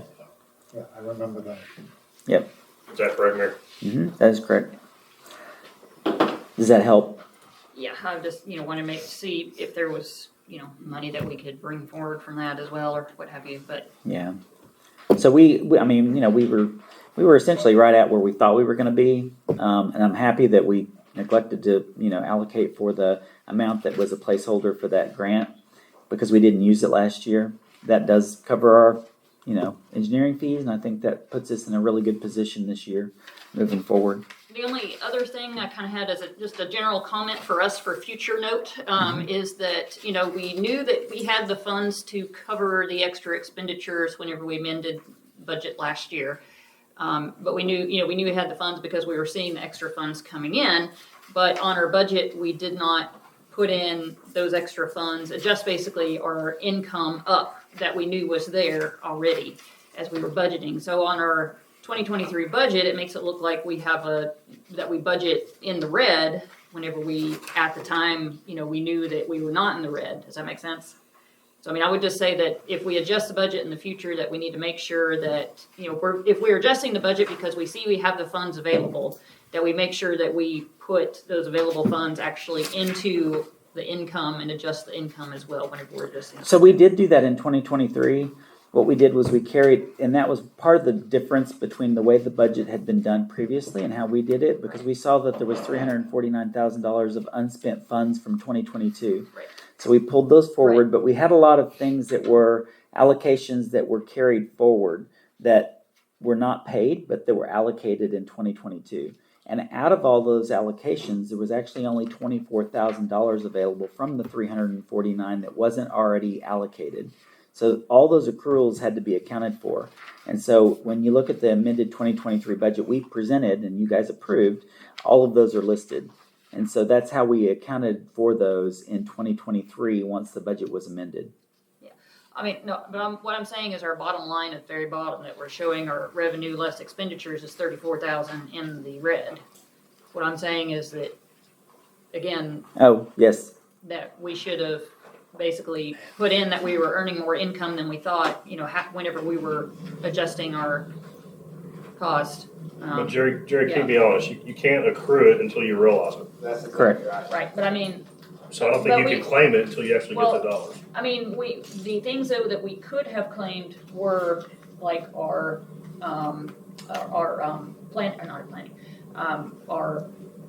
But we technically building, we were way up on building permits, fees. Yeah. Things like that we. But if we look at actually what we budgeted, what we said we were going to spend, and what we spent, we did spend $34,000 more than what we planned. And I'll tell you that some of that came in at the very end of the year. John Beneke, who's done engineering services for us, presented us with a $28,000 invoice for 2021, 2022, and 2023. That was unrealized, liability that was out there that we couldn't have accounted for because we thought that should have been paid in 2021, 2022. But instead, it all came forward on our administration and we had to pay it. So that was not allocated funds that we thought we were going to be spending. So yes, we did go over budget, although our income did, like you say, it provided for us to be still under budget total. Right. And, I'll tell you, and this is where it comes back when we go to get an audit done. They don't care. As long as it's less than 20% that we weren't over budget or under budget, that's, if we're under budget, they don't care. But if we're over budget by more than 20%, that's when they're going to care. And we weren't. So. And 34,000 on 1.5 million is not a lot. Not too No. bad. Yeah. And I can tell you, we have a very tight grip of this budget. And I don't know if you guys realize, but for us to manage $1.5 million and come in and know within literally 101,000, I said we were going to be $100,000 under budget. We came in basically 101,000 under budget, not allocating that 63 because it carried forward. But yeah, I think that I think Kashana, the office staff, myself, Jerry, our finance committee, I think we've been really good at trying to make sure that we're on top of the budget. We know exactly where funds are, very transparent with the citizens in the city, putting it on the website, making sure everybody knows, and trying to be very fiscally responsible. And I think that we've done a good job at that. Motion to accept the final 2023 budget. Do you need a motion? I've got a resolution that you all need to approve. Yeah. Which I'd prefer to read in only the title. but- So moved, council. Does the resolution change even with the change we've got to make in 63? Y'all are adopting or approving the new revised budget. That's what you're doing. Is that right, Mayor? That's correct. Ready for a vote? I'm sorry? There was a motion and a second. Oh, Read it. so we have a motion and a second to read in title only to the resolution to adopt the budget, 2023 budget. Just a voice vote. All right. Just all those in favor? Oh, all those in favor? Aye. All right. None opposed? Resolution adopting revised 2023 budget. I'll make a motion to adopt the resolution adopting the revised 2023 budget. Hang on, John's got a call. I didn't call you. Why are you looking at me? So we have a motion. We have a motion by Paula Anderson and a second by Colton Martin. All right. Any public input before they vote? All right. All those in favor? Aye. All right. None opposed. Motion carries. So the revised 2023 budget has been adopted and resolutions approved. All right. So we also will need to. We also need to appoint a new, not a new, but we have to appoint our depository board. And Paula, if you're willing to serve again. Sure. Okay. I just assumed that we would continue like we've been continuing. So you have to have the mayor, a council person, and the recorder or treasurer. So if everybody's okay, Paula remaining on there. I think we've done well this last year. So we'll just need to get the resolution. We need to get a resolution for that. Okay. Is that it there? Mm-hmm. Okay. I'll make a motion to read the resolution for the Municipal Depository Board appointing Paula Anderson in title only. So the motion by John Valancourt, second by Max Boy. All those in favor? Aye. Not to put a stickler here, but do you want to put an end date on it while you're making the motion as well? I thought there Or was. wait, or is it? December 31st. It's already Okay, set. it's 1 year. Sorry. Yeah. It's 1 year. I was looking at the. Resolution confirming the appointment of Paula Anderson to Municipal Depository Board. Motion to adopt. Second. So a motion to adopt by Colton Martin and a second by Birchright. All those in favor? Aye. Do you do roll call? We got roll call on. Not on that one. Not for resolutions. All right, resolution passes. All right, we have on there the planning commission and city council working session. I think we've already covered that, so I don't think we need to do anything. We'll send out the email. Let's see if there's anything else here. So the zoning changes regarding the digital plans, I think you're talking. Ordinance amending Goshen subdivision and minor subdivision regulation. The purpose is that it 3 copies, 1 reduced copy, 1 digital copy. And this is what the planning commission recommended be And like, changed.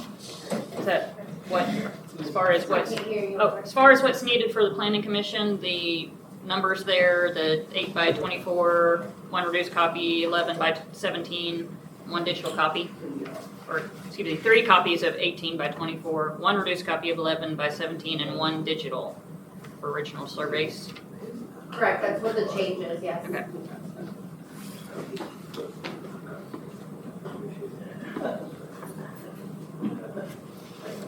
Make a motion to read the ordinance in title only. Second. You all would need to suspend the rules. Oh, suspend the rules, read in title only. And we can read it And 3 waive different the times. second and third reading. I'm getting there. All right, so we have a motion by Paula Anderson, second by Sean Mayfield. I guess roll call at this point. Bruce Wright, Yes. John Valencourt, Yes. Paul Anderson, Yes. Sean Mayfield, Yes. Max Boyd, Yes.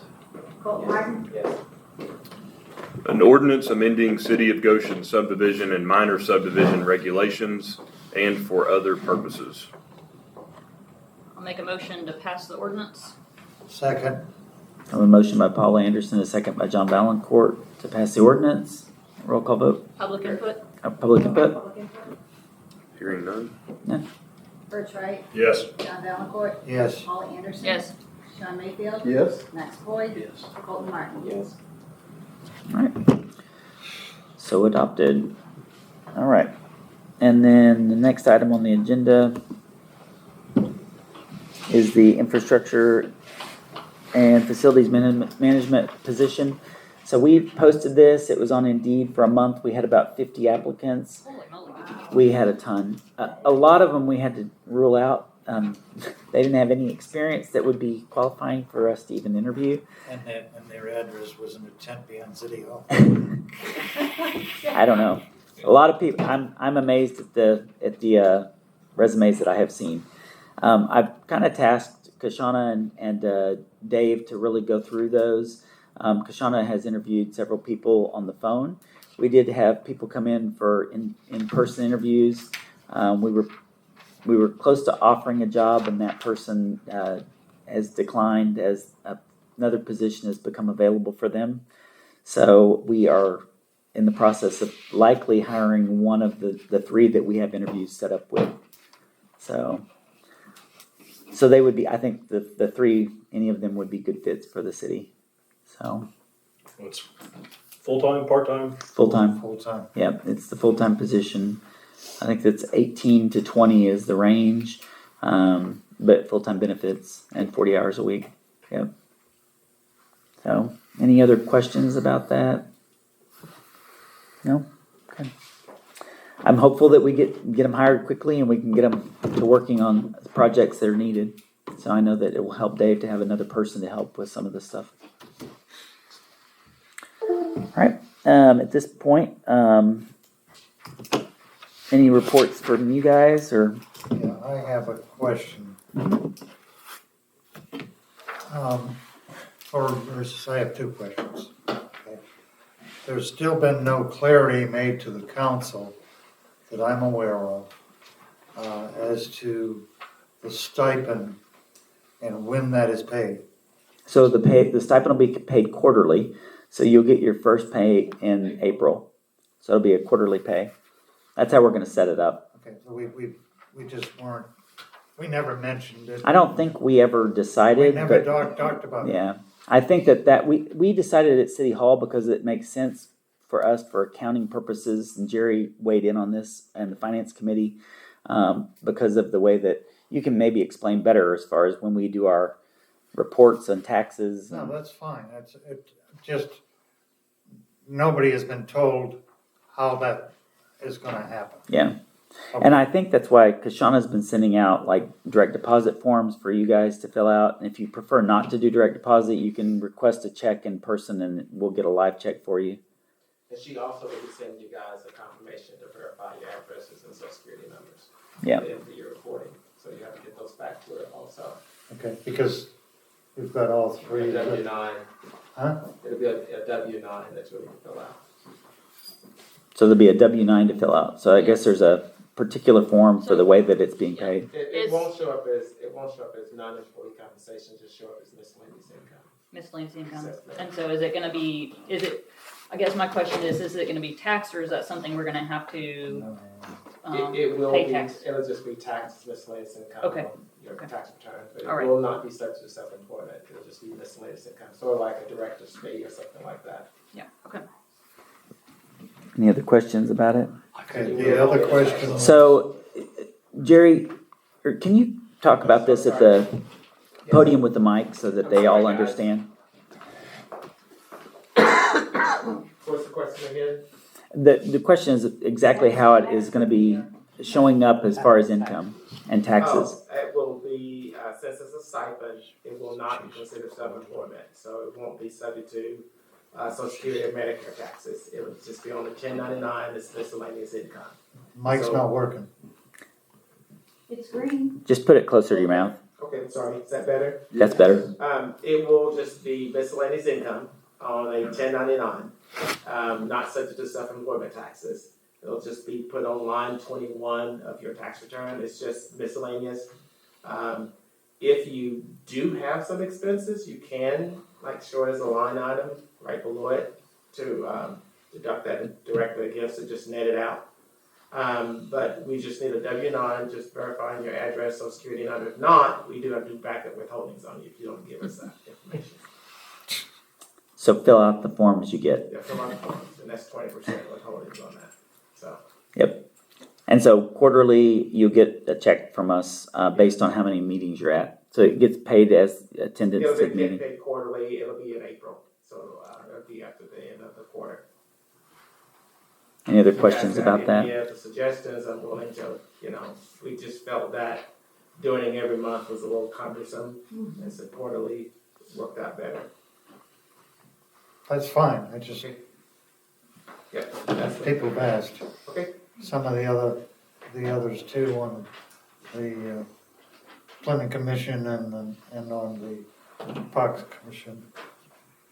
I think only one of them got a message that it would be paid after the minutes were approved. Yeah, we had that discussion. It was Saturday. We met and sat down and talked about it. So. Just to be kind and get everybody out on the same board and everything, if you guys could make that clear for our planning commissioners and everybody else and put that in some sort of letter to them so that they understand. We can get that together and put that in an email. Yeah, we just do that. We were just trying to send out the communication. W-9s, everybody get them back at the same time. Just have a complete package for you instead of piecemealing you. Yep. And so we'll definitely do that. Yep. Now, Brian, you will not be getting anything from us. Your status is different.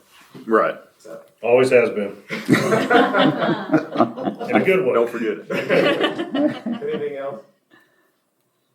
Thank you. Okay, the lights out here, is there any update on those?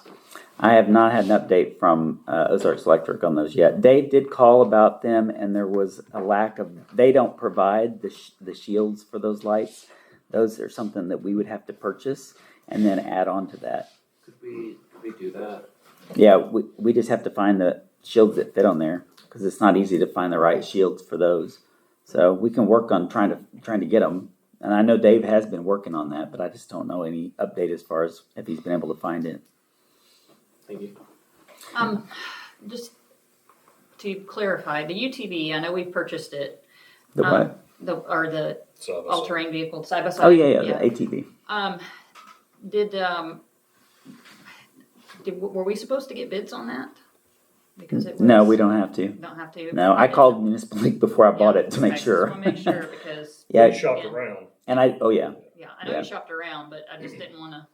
get Yeah. dinged on something because we should have had. No, I bids actually called Caleb before I did the purchase and made sure, on it. Okay, good. because I had that question too. Yeah. Because I was Just wanna like, do make I sure need to go get bids? Do I not? And Make sure we it don't. wasn't I guess we don't an on oversight. vehicles. It's a weird statute about the vehicles that we purchase. You don't have to get, and you don't have to pay taxes on them. So I made sure we didn't pay any tax.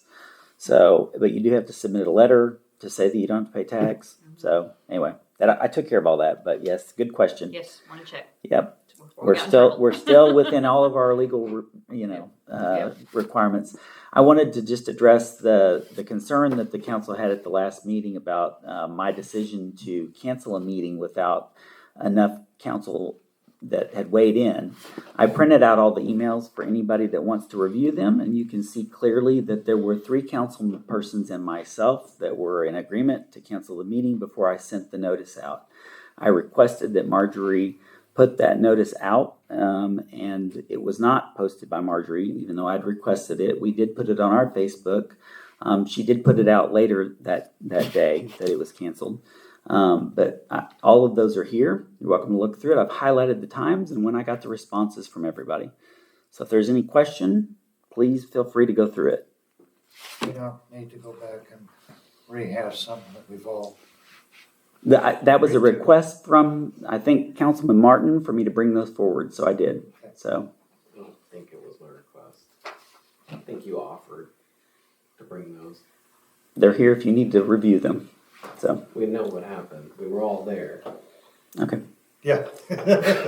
Mayor, one comment or question, I guess. Did we ever put to bed the inclement weather, when city hall's closed, when staff are working or not working? So that was the question of whether how do we base it on when it's going to be closed? And we had said something about the school districts. If they're closed, then we would be closed. The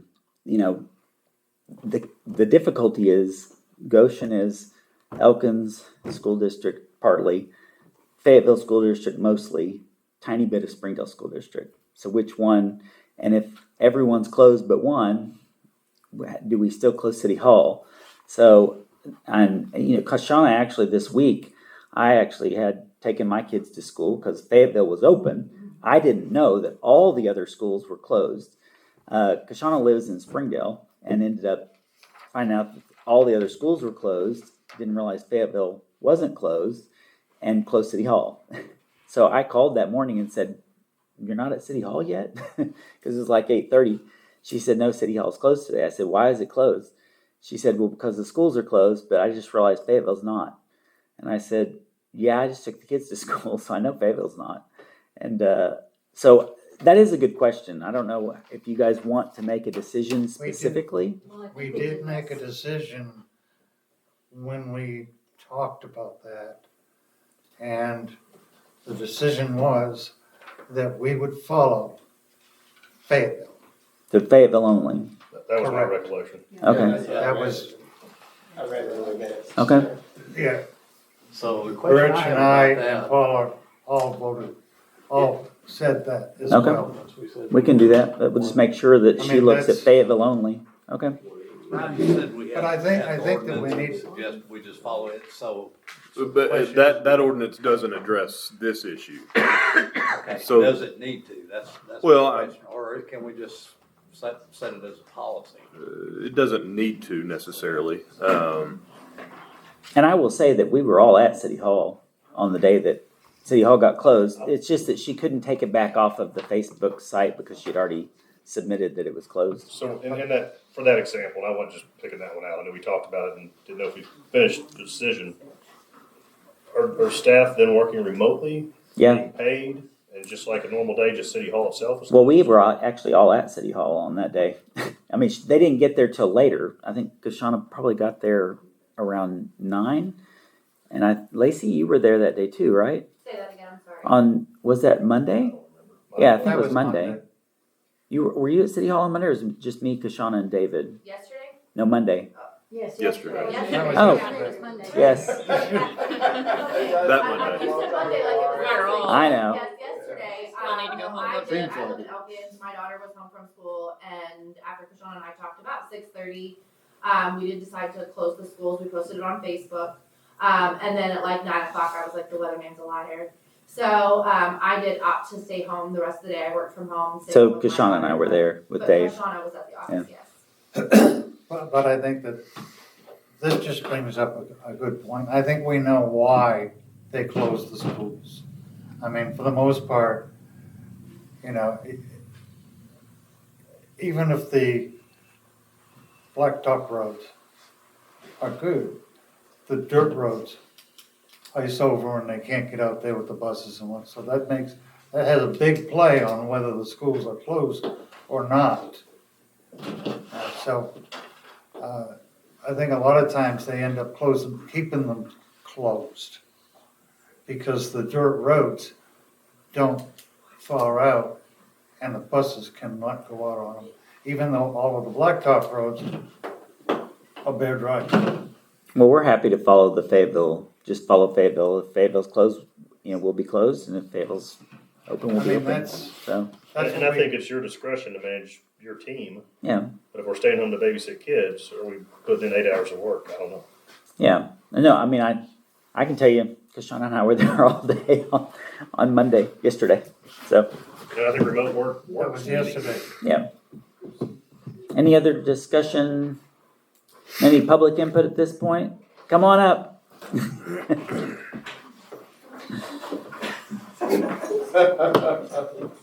Don't fall down, we're not paying for it. At City Hall, I was employed. I remember that. I just want to commend Birch, thank you for always being consistent. I mean, you make a decision and you stick with it, particularly with the striping. You've consistently always said it's up to the police, so thank you. And you must be feeling better because you made it through the whole meeting without having to stand. I haven't sat all day. Okay. I have a question for the recorder treasurer, but please don't attack me, okay? It's just a simple question. I was looking through the minutes because I was reading all back to 2022 about the striking.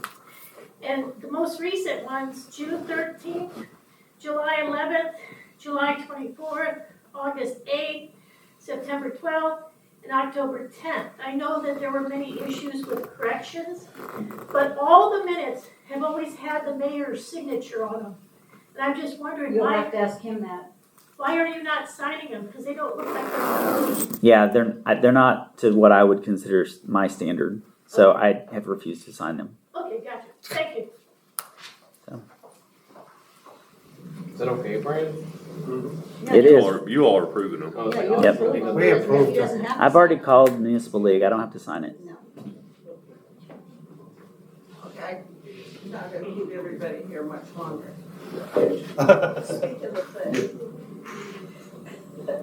I watched this meeting on YouTube last week, or last month, and while it was happening.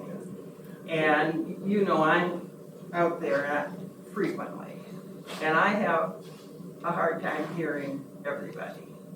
And even the YouTube thing. Birch, we don't have a problem. And I'm grateful for it. Dallas is here tonight. I'll bet you he hasn't heard much of this meeting. And I'm right behind Dallas. John, you sit back in the chair, you don't want to come up to the mic, and then you get your hands going. Every time your hands go in front of that mic, it interrupts the sound. Paula, sometimes we hear, sometimes we don't. I will certainly try to do a better job. How important she thinks that is. And our lawyer, we hear you most of the time. Mayor, you do a good job. Sean, when you speak, normally we can hear you. Max and Colton, you both are soft-spoken men. You sit back in the chair, you don't like that mic. Rarely do I hear everything you say. I wish you people would sit up, get your faces and mouths in front of those mics, and speak up. Stop doing this, John. Marguerite, Thank you for telling him. Oh, I know. Thank you. This meeting is now going to be adjourned, right? Thank you, Hannah. No, I got something to say. Oh, Sorry. Go ahead. Betty Nichols, I agree agree with exactly what she just said. Notice I always sit in the second row because back there I can't hear. So use this wonderful mic. Okay, thank you. Thank you.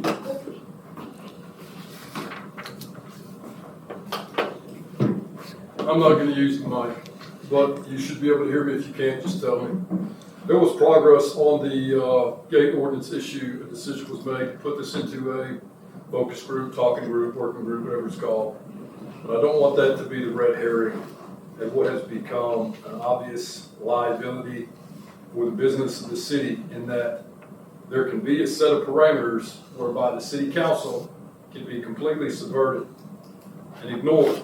And it may be rare in that it would only apply, or maybe, let's just say, in my understanding, it at least applies to an ordinance that's already in place. I promise you there are people on that planning committee that do not support this latest action, and some that would rather see this thing die completely.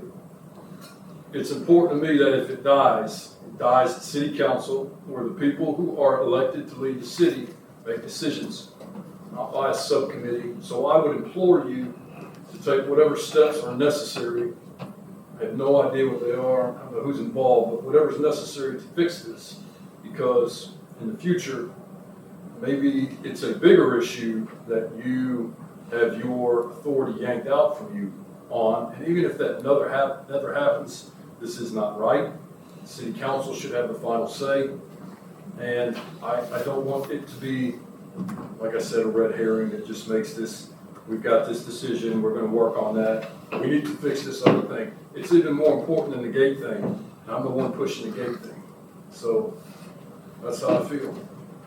Thank you, Dan. Thank you. Yes, Can I ask sir. you a question real Yes, quick? sir. Is this mainly just for subdivisions? What is just by individual residences if you have a gate? Subdivisions only. Subdivisions only. Okay, We can still build our gate. okay.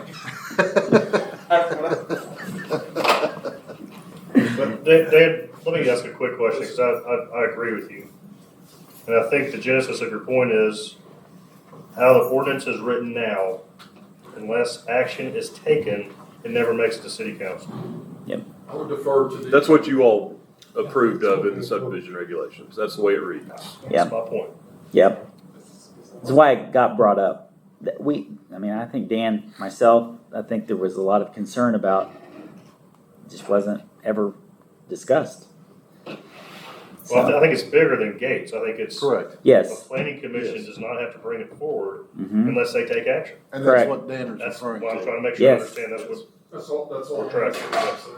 Whatever shakes out with the gate thing, it'll be what it'll be, but this other thing needs to get fixed. That's why I'm going to all the There planning could be a bigger commission picture meetings. there. Yeah. I mean, it could be fire trucks. It could be another police officer. It could be. So yeah, I think I'd like on the agenda that ordinance to be a point of discussion next committee or next council. We can put it on there. Appreciate you and your service. Thank you Thank for you, bringing Dan. it up. I think we have Dallas Hale that's wanting to make some comment. Actually, I live in Goshen. I want to make a short comment. I don't want to offend anybody, and that's not my purpose. I treat well, I'm not going to say much. As far as I'm concerned, all of you are real fine people. I love every one of you, every one of you. First of all, a quick comment on the color of the police force. I would suggest, and this may have been mentioned, and I hate to add my part to it because somebody may have already said it. I didn't understand it, but that's a difficulty. One of the difficulties has been having a hearing problem. But I would decide what colors. Now, there's two colors that stands out. That's easier seen. Now then, that calls on: do they need to be seen, or do they not need to be seen?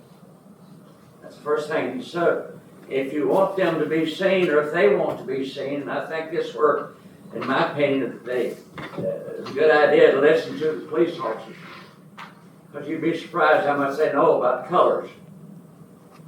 And then decide on your colors, because if they're really good scene and they drive up to a place that's having trouble everybody's gonna see them. They said, oh, there's only one cop car out there, go ahead and be smart to them. But if they don't know how many's out there, that's when they don't leave their smack down. This is just my opinion. You might want to leave them dark. So if you get ideal things, if you had some way they could quickly flip over when they didn't want to be seen, where they couldn't tell how many cops are there. Okay. The other is about the phones, and here's where I was afraid I'd make somebody angry. You can hear me, can't you? Yes, sir. Yes, sir. I've noticed tonight, bless your hearts, but what were those microphones purchased for? There's an idea for that, and you know what it is. Then what was the other subject? I'll scratch my nose, be Joe Biden here. Scratch that, scratch that.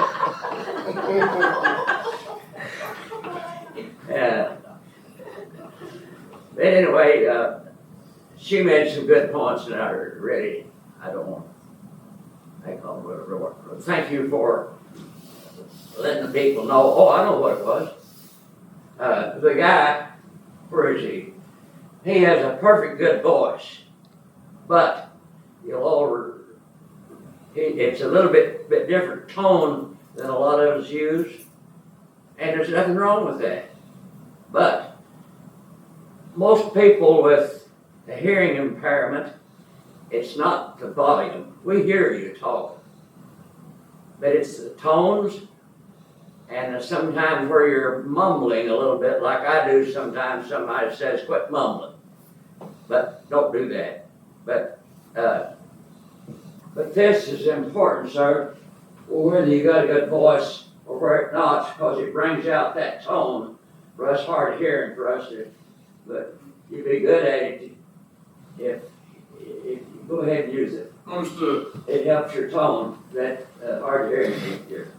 And so anyway, I appreciate all y'all, and I kind of reluctant to get up here to say anything, because you hardly ever see me here. But I'm plead guilty of not being here, and I plead guilty of being too busy, just like everybody else is. Thank you all. I appreciate the work you do.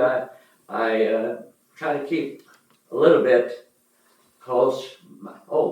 Well, I'll talk to you after it over. I got some bone to pick that attorney over there. And he's going to agree with me.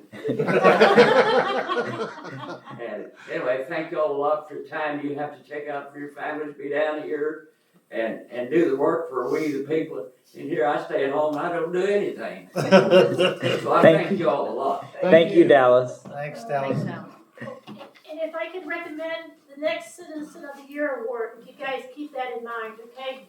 He deserves it. Thank you. Any other public comment before we make a motion to adjourn? The second one that I had that we never got to because we went through a bunch of others. Oh. It's a question on the email that was sent from City Hall. Thank you. Yeah.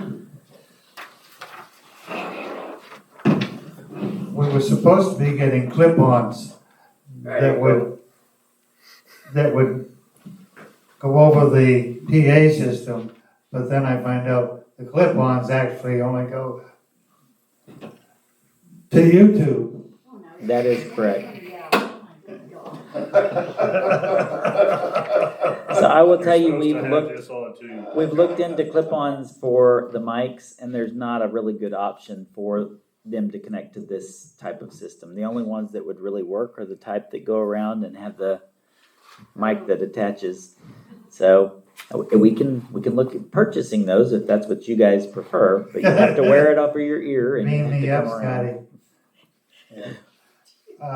The question is, with the packets that were sent out and the statement that was made that the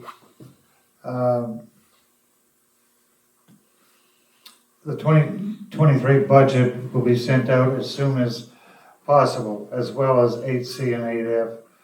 Please expect the statement of fund balances at least every quarter or upon request. What does that mean? We've always gotten that. You want me to answer that? Yeah, Paula can answer I for can you. answer that because I did ask that question and emailed it to her. What that's referring to is what Jerry provided to us that basically states what the assets of the city are and how those assets are changing as we go through the year. So, that's the statement of assets. Yes, ma'am, and you're right. yeah. Okay. So that's what that's referring Because to. I thought Yep. it was like each. No. Yeah. each And I will month. tell you that Kashana was thrilled to get an email from Paula asking that question. Because we really like for you guys to email and ask questions if you have questions. And that way, we can avoid any of the confusion or miscommunication ahead of time. If you just email us and ask those questions, we'll be able to answer it. So, thank you. Any Motion to other? adjourn. All right. Second.